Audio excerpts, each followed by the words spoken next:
I'll never forget the week I spent house-sitting for the Walkers. It was supposed to be easy money.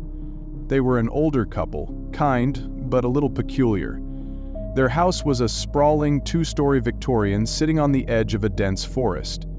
Mrs. Walker had asked me to stay there while they went on a cruise, mainly to feed their 2 cats, water their plants, and make the place look occupied.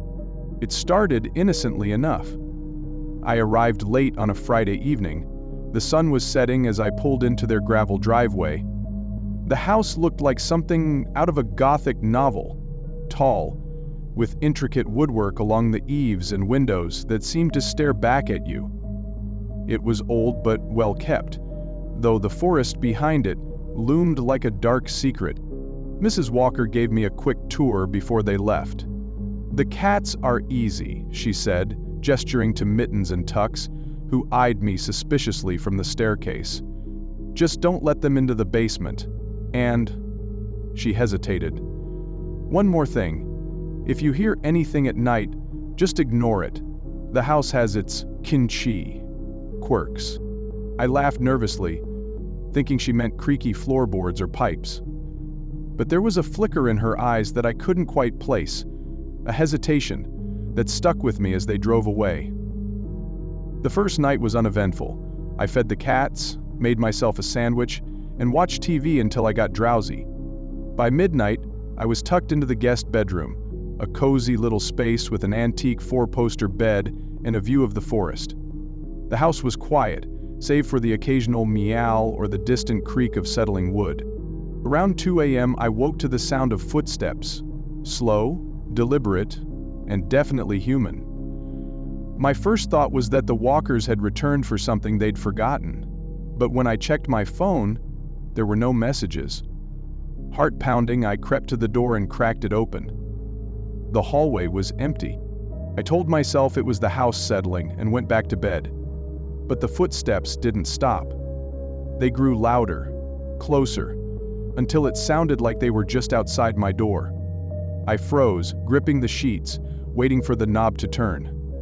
But it never did. Eventually, the sound faded into silence, and I somehow managed to fall asleep again. The next morning, I tried to shake it off.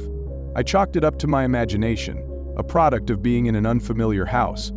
But the day felt off. The cats avoided me, darting away whenever I got close. Mittens, the braver of the two, stood at the top of the basement stairs, hissing at the door. I tried to shoo her away, but she stayed there for hours, her eyes fixed on something I couldn't see. That evening, as the sun dipped below the horizon, I received a text. It was from an unknown number. "Have you checked the basement?" My stomach turned. I stared at the screen, debating whether to reply. Maybe it was a prank? But how would anyone know I was here? I texted back, "Who is this?" No response. The message hung in the air like a threat. As the hours dragged on, the atmosphere in the house grew heavier. Every creak of the floor, every gust of wind against the windows, set my nerves on edge. I tried to distract myself with TV, but the signal kept cutting out, leaving the screen flickering with static. The cats were nowhere to be found. At around midnight, the footsteps started again. This time they were faster, more erratic. I'd locked my bedroom door, but I couldn't stop imagining someone standing just outside, pacing back and forth. Then came the knock. 3 sharp raps that echoed through the room. I didn't move. My phone buzzed on the nightstand and I nearly screamed. Another text from the unknown number. "Let me in." I sped through the house and the gardens to the distance, chasing the distance from my mind. Let me in. I wanted to call the police, but what would I say? That I was scared of noises and cryptic messages?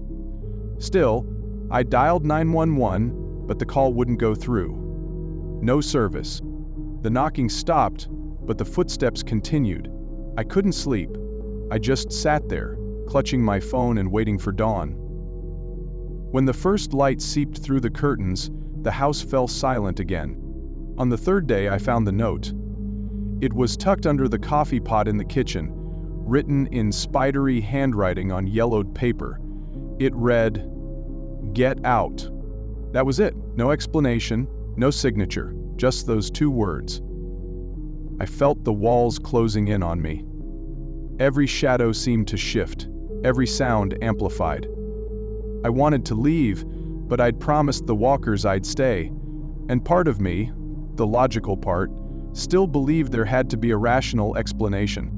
That night, I barricaded the bedroom door with a chair. I didn't turn off the lights. Around midnight, the texts started again. This time, they came in rapid succession. Do you hear it? In the walls. It's coming. Nah. Then, silence.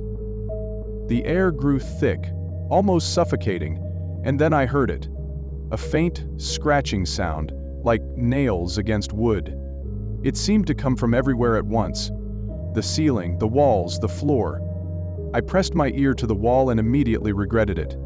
There was something moving in there. A wet, slithering sound that made my skin crawl. I couldn't stay another second. I grabbed my keys and bolted for the front door. As I passed the basement, I swear I heard someone whisper my name. I didn't stop to investigate. I ran to my car, jumped in, and didn't look back.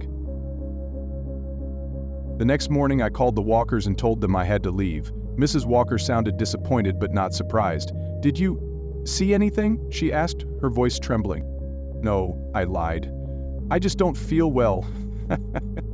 They returned a few days later, and I've avoided them ever since. But sometimes, late at night, I think about that house.